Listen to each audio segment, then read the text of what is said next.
talking about activation functions and initialization.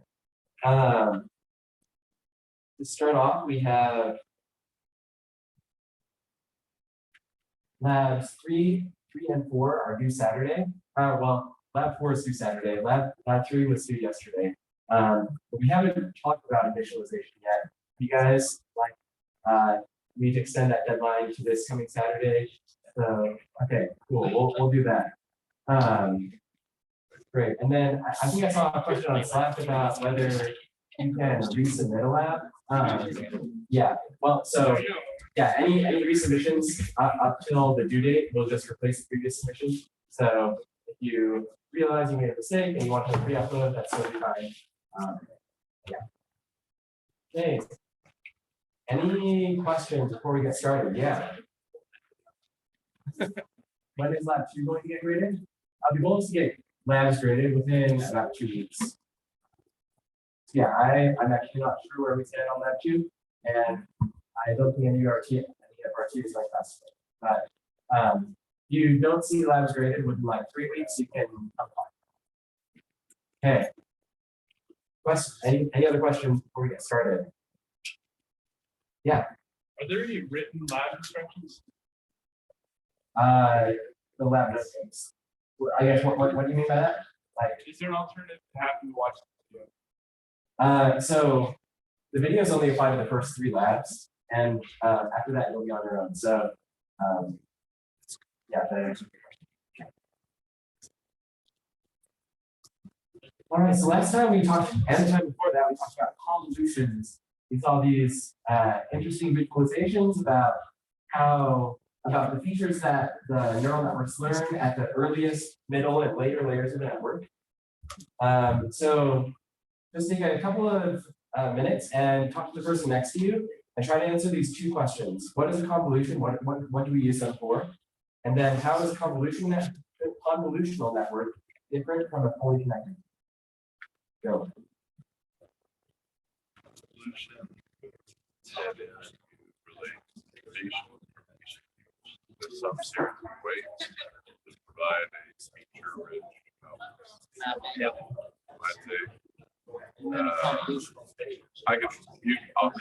I can answer both questions, but I feel like what's your take on the second question? It's different kind of like convolution parts. It's kind of like it's like to this point, it's mostly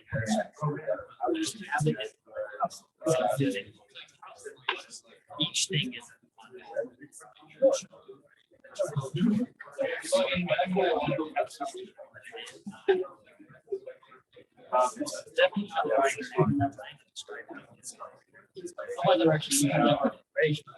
because they're connected.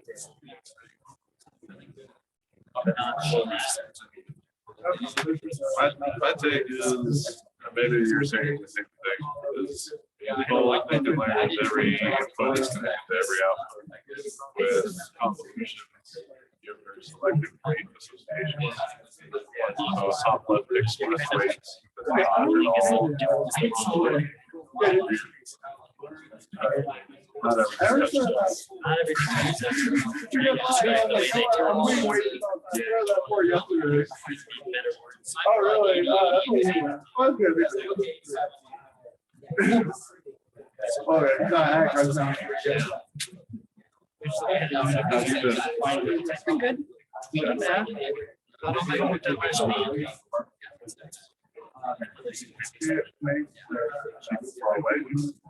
Yeah. Oh, wow.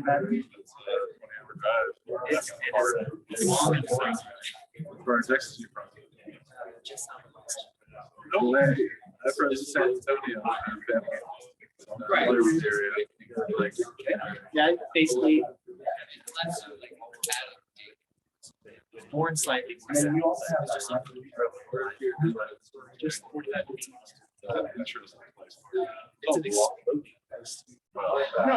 Wait, a lot of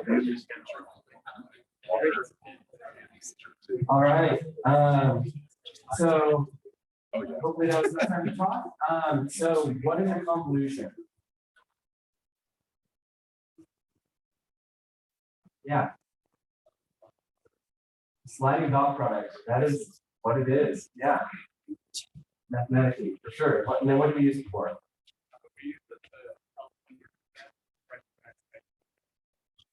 Couldn't have said it better myself. We use it to help a neural network learn spatial relations. Great.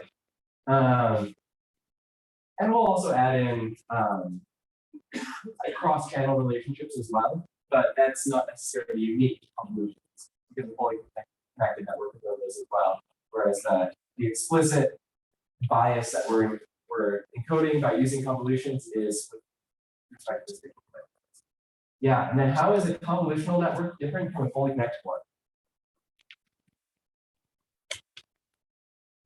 Yeah, in the back.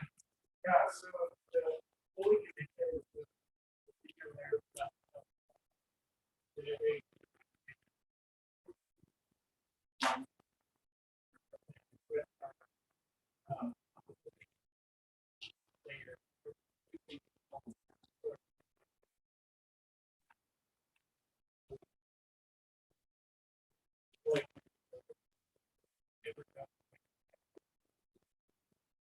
Exactly. That, and I think that last part is the most important. That yeah, with a fully connected network, every node is connected to every node. Every node in layer 1 is connected to every node in layer 2.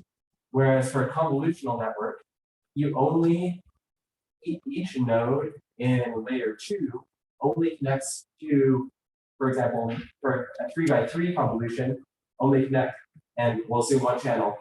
Each node only connects to 9 nodes in the previous layer. We can think of that as basically very sparse. The convolution is a sparsification of a fully connected layer where each activation in the second layer is only allowed to look at things that are spatially close to it in the previous. Okay. Yeah. Is the reason that filters, like you have 5 filters, all like the reason they don't all work? Great question. Yeah. So the question is, why if we have 5 filters, why don't they converge to the same value? And I think this is actually a great question to turn back to you all. Yeah, why? And so Travis came up with an idea, like maybe it's due to different initializations. What other ideas do you have of why filters might learn different instead of the same? Yeah, Filters is like on the same layer. Yeah, same layer. Because filters, yeah. Is it because the way they evolve numbers? Well, that is what is happening. Yeah, they're evolving the numbers differently. But why might we see this sort of specialization instead of convergence to the same solution? Yeah. if you did have filters converge to the same the neural network learn that one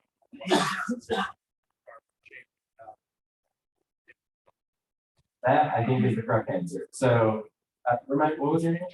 Jared. Yeah. So what Jared said was that basically, if the filters are starting to recognize the same pattern, the network will realize that it doesn't need one of those, and will basically learn that filter will start to learn to recognize a different pattern. And basically, by having this specialization, you could call it, of neurons, you're able to make the loss go down. The best answer is that having filter specialization makes the loss go down. And I think the reason for that is because yeah, by having filters that recognize hair and ears and tails and all these different things, you can do a lot better than having them all do the same thing. Yeah.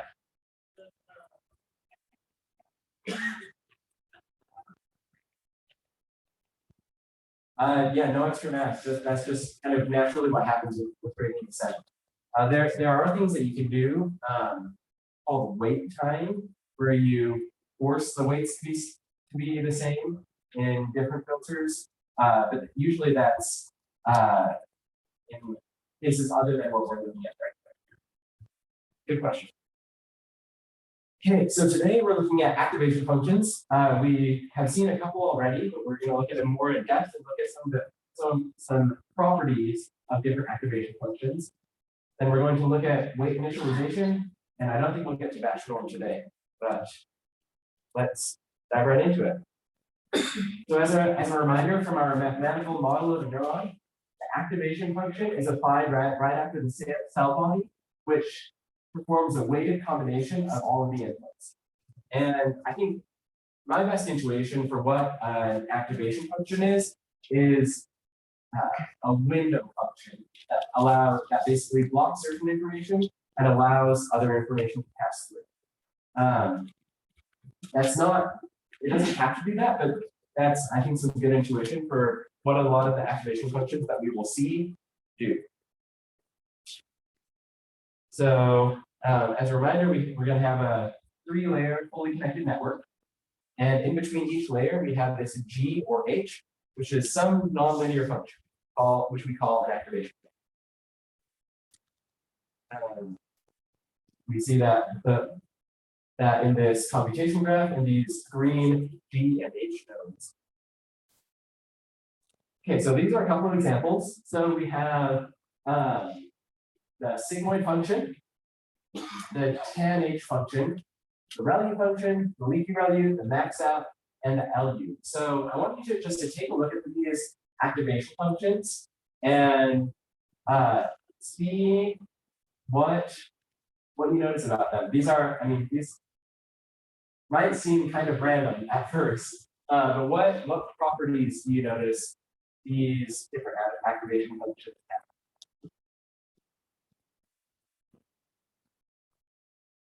Non-linear. They are nonlinear. I believe every single one of these is nonlinear. We would hope so, right? Okay, good.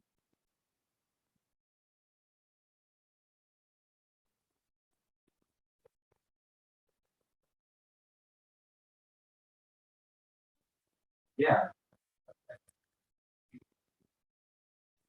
There tend to be 2 different regions. Oh, interesting. Yeah. Explain a little bit more what you mean.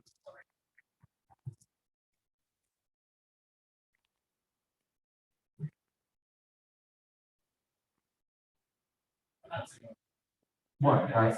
Yeah. So, remind me your name. Jacob. Okay, I'll get these down eventually.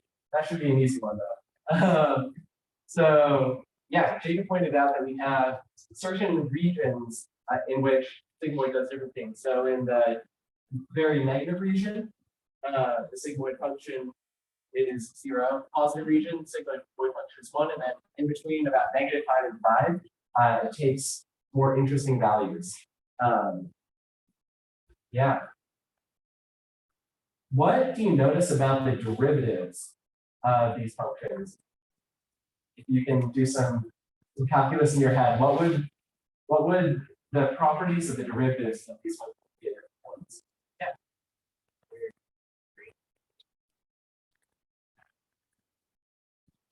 Yeah, great point. So yeah, she pointed out that the gradient is going to disappear in certain insertion regimes. The gradient of the sigmoid, tan H, and also the ReLU function is going to disappear, and also actually the LU. So the LU here is this blue curve, and so in the far negative regions, the derivative of the LU function will be 0. Yeah, very, very good observation. Okay, I think that's good for now as a preview. So let's take a look at sigmoid. So the sigmoid function has a range of 0 to 1. And this was one of the first activation functions that we came up with because, yeah, you can interpret it as the input value reaches a certain value, the neuron sends off a signal, and that value is between -5 and 5. So there are a couple of problems with this activation function. Saturated neurons, which we will define as neurons having very negative or very positive values, fill the gradients. And so let's see how this happens. So we have our input x, we have a sigmoid gate, which applies this function.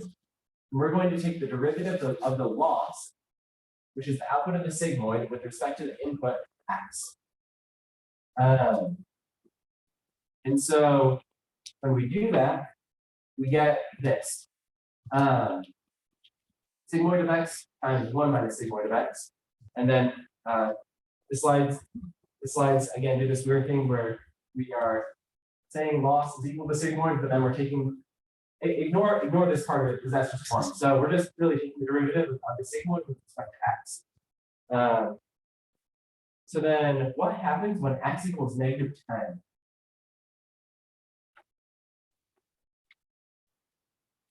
What is the value of the gradient of the loss with respect to x at x equals -10?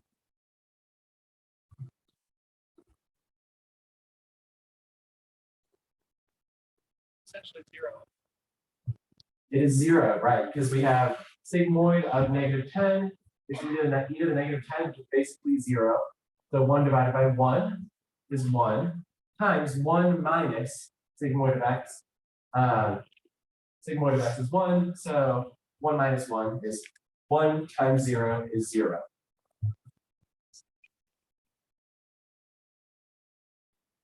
And the same thing happens at x equals +10. How about when x equals 0?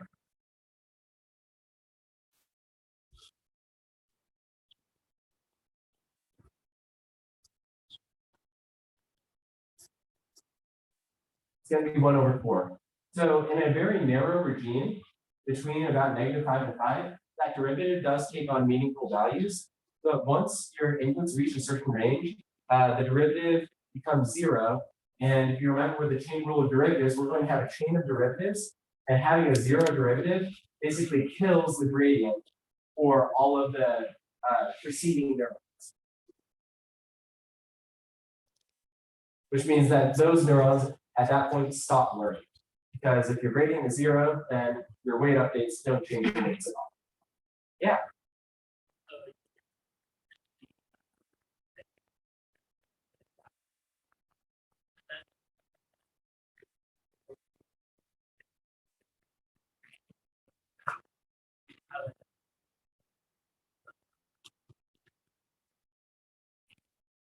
Yeah, so the question is, do we only want to use these when we think inputs will fall in that range? And the kind of tough thing is that it's kind of hard to constrain a neural network to produce outputs in a certain range.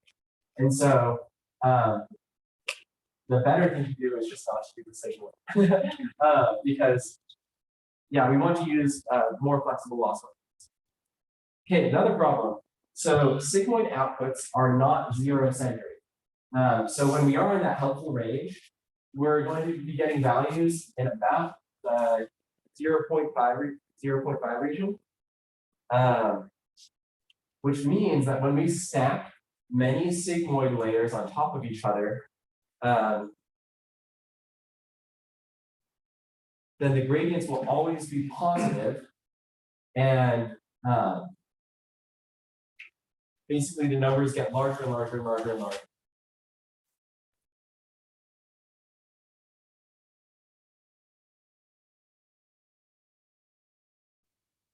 Yeah, so this is, let's try to understand this diagram. So let's say that the optimal weight vector is right here. We want to perform gradient descent on our loss function with respect to our weight vector to arrive here. The allowed gradient update directions, if we have a sigmoid activation, let's see. Try to remember how we end up with this.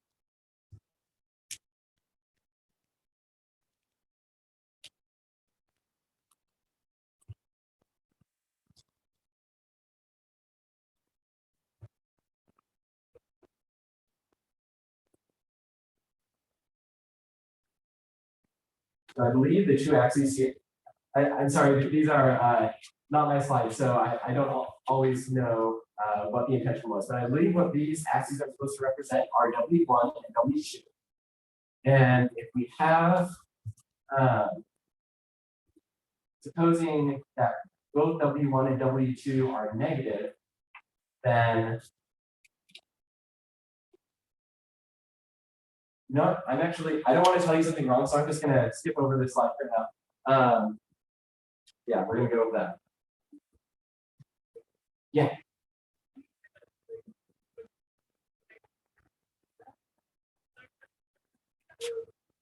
That is referring to input data. So, and the activation. So, yeah, basically the idea is that as input to every layer of your neural network, you want the inputs to be zero mean so that you can have gradient update directions that be either positive or negative.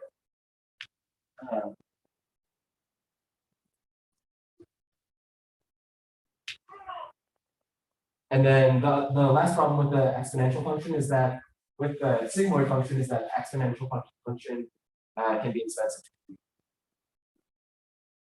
So then the can H activation function, you'll notice that it's very similar to the sigmoid activation function. It's somewhat different in that now it is zero-centered. So the outputs of this will be between, they can be positive or negative.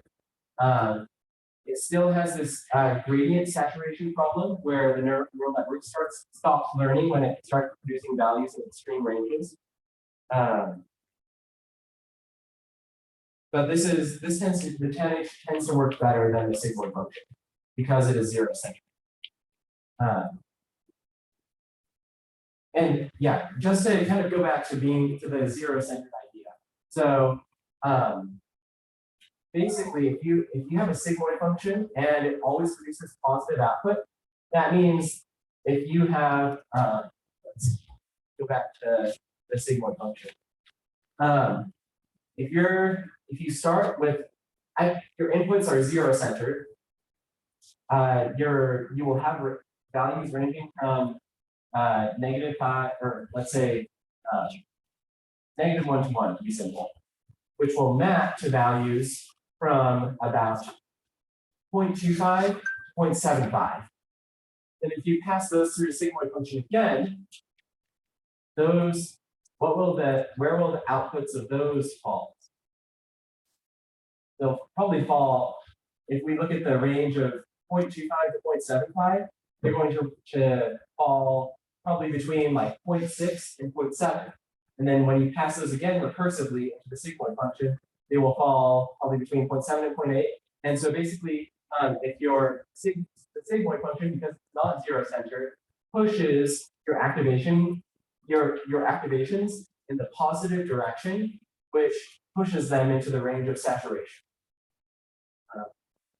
I think that's what we're trying to get at with the idea of being zero-centered. Does that make sense? Yeah. But if you kill gradients, Yeah, so if you kill gradients, what that means is that the gradient is now zero.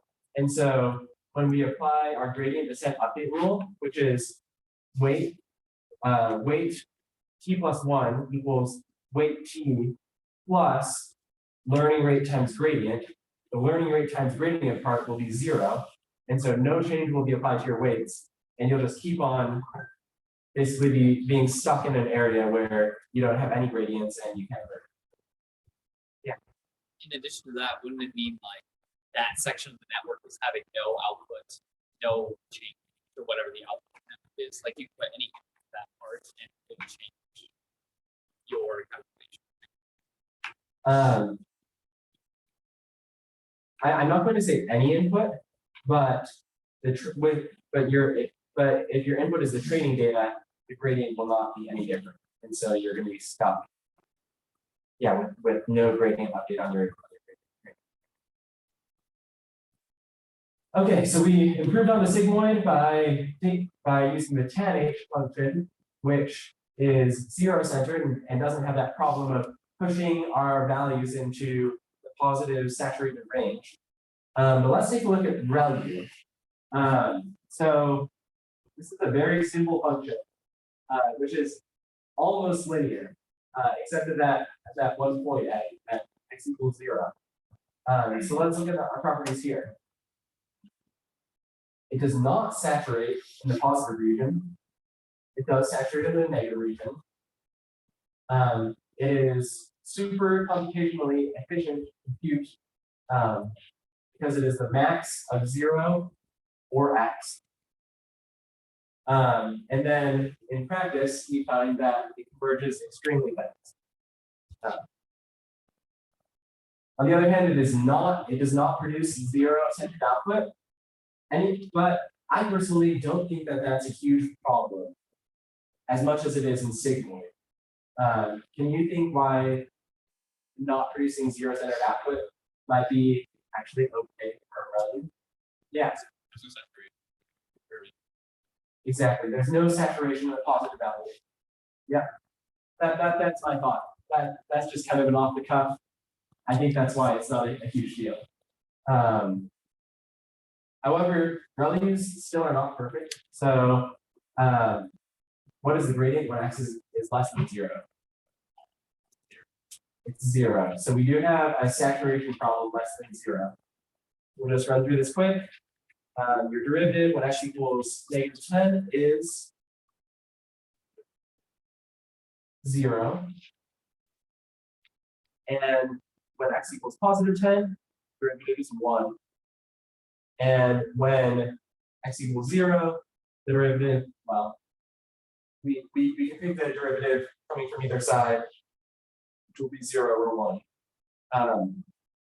And so we call this the dead value problem, where values end up getting killed, so to speak, where once values get pushed into the negative regime, then the value function will never update inputs provided in the negative regime. So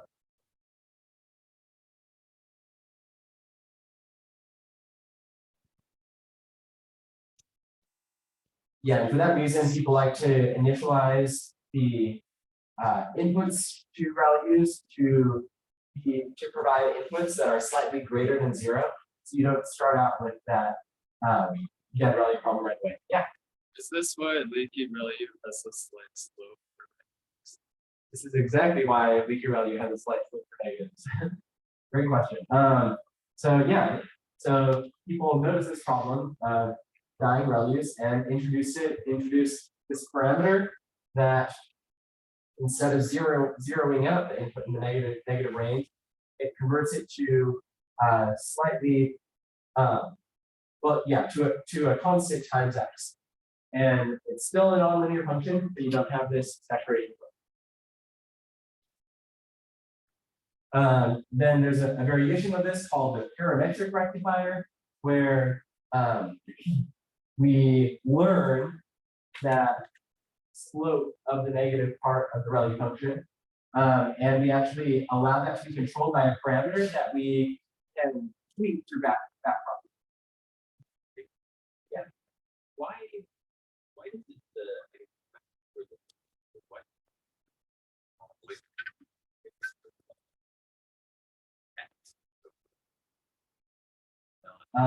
Well, so the question is, why does the left side of this max have to be a small number? Why can't it just be x? Well, I can tell you why it could be x, because then it would be a linear function, right? But yeah, there's nothing really saying that this couldn't be negative. This could be 10x, or yeah, even it'd be interesting to think about negative values as well. Although then you would have let's see. Yeah, that could work. I don't know. It's interesting to think about. You could maybe try to invent a new activation function for your final function. Okay. This is the LU, which tries to be a continuously differentiable version of the value, where in the positive regime, it starts to look more and more like x, which is the ReLU function, and then in the negative regime, it starts to look more and more like 0, or actually like -1, which has the same gradient as the ReLU function, which sets that to 0. So properties of that, you have benefits of ReLU. It doesn't die. So this is kind of an alternative for leaky ReLU, where you can have non-zero gradients for much farther. And then, yeah, this -1, making it the negative values match to -1, allows your outputs to be closer to having the 0 mean, instead of having purely positive outputs. This is kind of an interesting one. This is the max out function. Basically, what you do is you have 2 versions of each layer in your network, and you take the maximum output of each version, which you can imagine some maybe biological interpretations of that. So you have 2 linear inputs, two linear outputs, and you take the maximum. Any ideas of like what the biological interpretation of that max out neuron might be?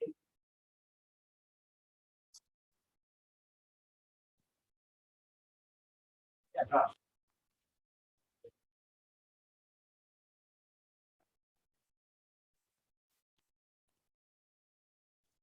Yeah, you said like in genetics, certain genes like have dominance or recessive traits. Yeah, that's an interesting thought. Yeah.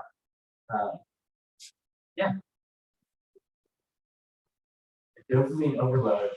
Yeah, maybe something like that.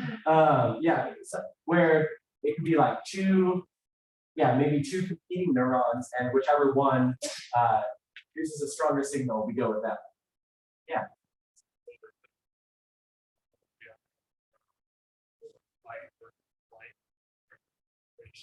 Yeah, I think that's a great idea. A fight versus a flight neuron. Yeah, that's a really interesting thought. Cool, I like it. All right.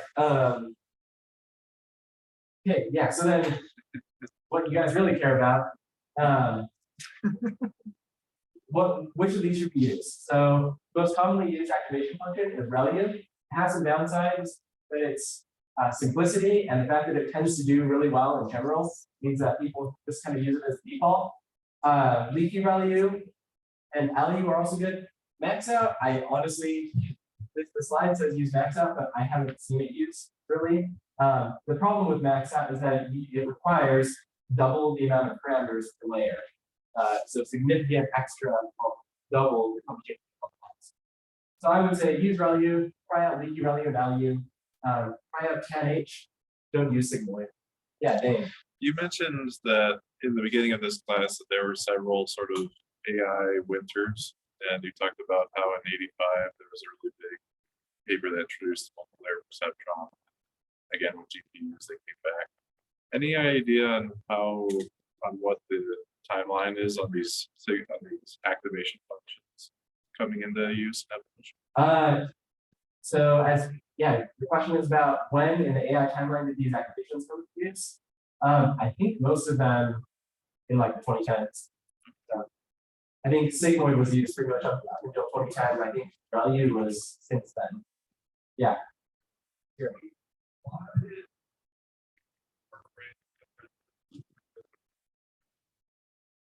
Because it tends to work well and it's simple. That is the only reason. Yeah, so actually we're gonna move on because we're going to see how these different neurons interact with different initializations, which may answer some of those questions. So why does initialization matter? We're not going to look at this visualization. Basically, it shows the loss landscape and how starting at different points of that loss landscape can cause you to converge faster or slower. Hopefully you can visualize that in your head. Yeah, so different initializations can end up with different end solutions for W and affect the speed of learning. So first idea is uniform random initialization. So yeah, you initialize the weights with a zero-centered random distribution. That could be a uniform distribution between -1 and 1, or it could be a normal distribution over 0, like with a standard deviation of 1 or of some other number. Yeah, and also a note on these, we're going to be talking about initialization strategies for W. The bias initialization tends to be less important. So yeah, thinking about this uniform random initialization, we're just going to basically have a zero-centered random initialization. This Xavier key initialization produces a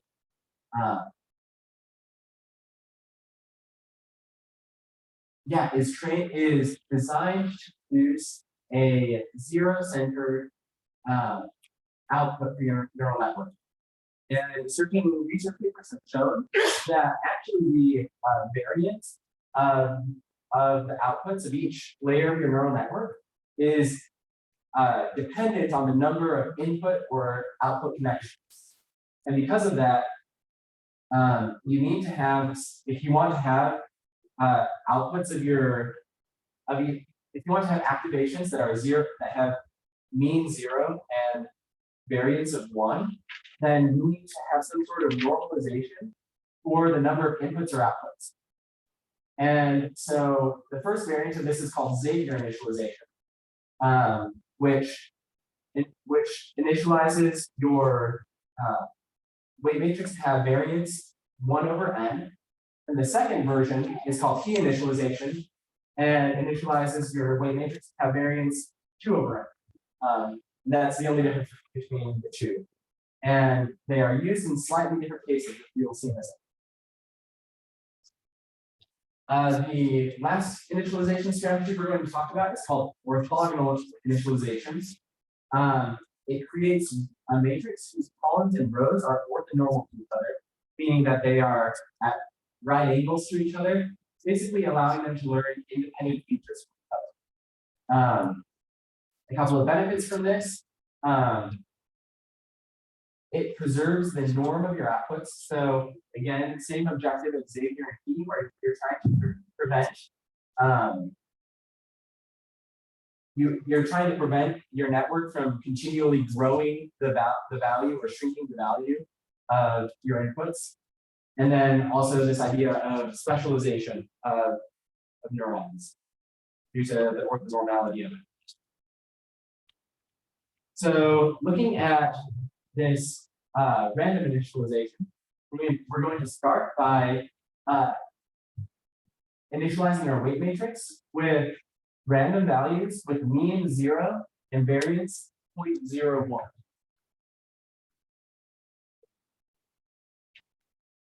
Or actually, I think that's standard deviation 0.01. And so this is just some code that does that. We're going to look at the results. So what we're looking at here is the mean output of each layer and the standard deviation of each layer. And then here we have the histogram over activations for each layer of the network. We have 1, 2, 3, 4, 5, 6, 7, 8, 9, 10 layers. What do you notice about the values of the activations as we get deeper into the network?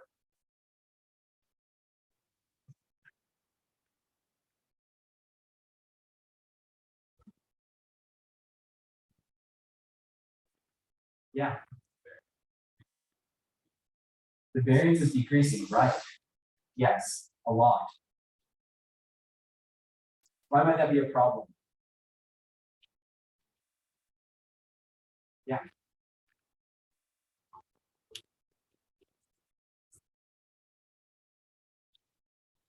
Yeah. So when you're optimizing your weights, you're not exploring new values as much. Yeah, basically,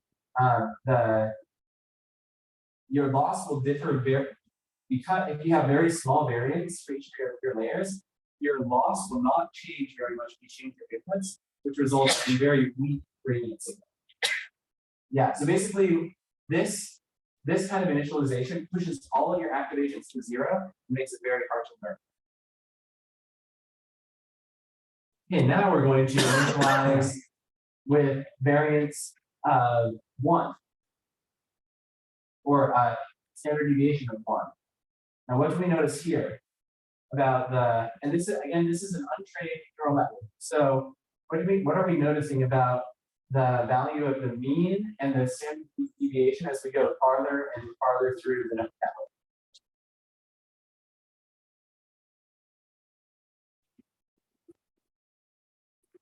So the mean stays about around 0.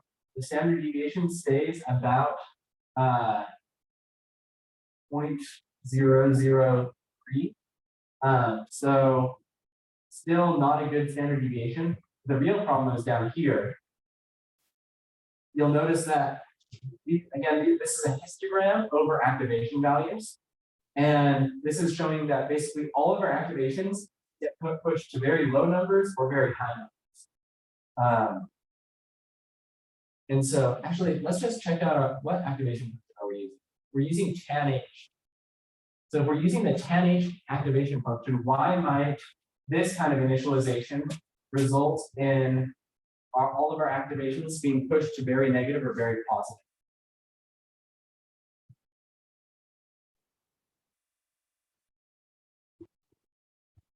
Yeah. So the answer is not. So that is true that the derivative is active. It is 0 at those points, but again, this is a network with no training.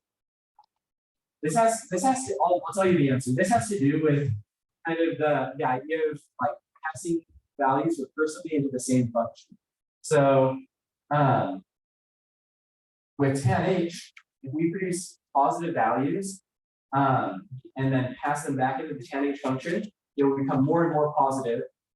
Same thing with negative values. And the fact that we started with an initialization of such large and small values, that pushing of values into very negative and very positive regimes happened very quickly.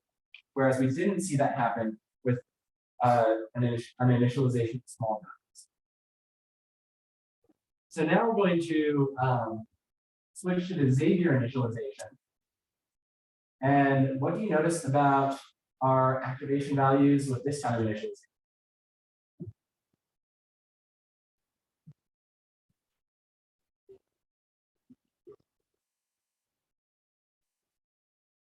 It looks like the mean is still hanging out around 0, which is good. We want the activations to have 0 mean.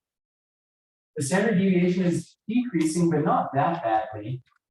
We still have a standard deviation, which means 0.25, which means that there's a reasonable distribution over activation values as we get through our neural network. This is the kind of distribution of activations that we want to see, because it means that there's plenty of gradient signal to flow backwards and update all of our weights. Yeah, great. Good question. The fan in is the number of output or number of input nodes. Fan out is the number of output nodes. Okay, so we're still using Xavier initialization, but now we're using a ReLU activation.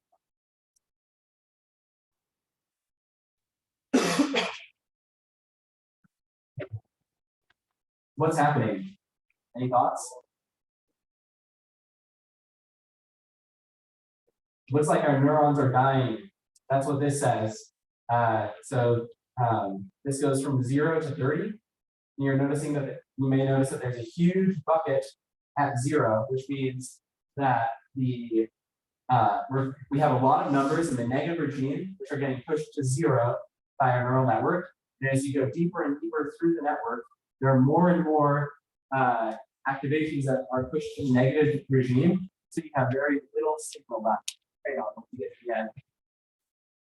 So Timing He figured out that in some math and figured out that in order to have the correct normalization for a ReLU network, you just need that little divided by 2 in that initialization.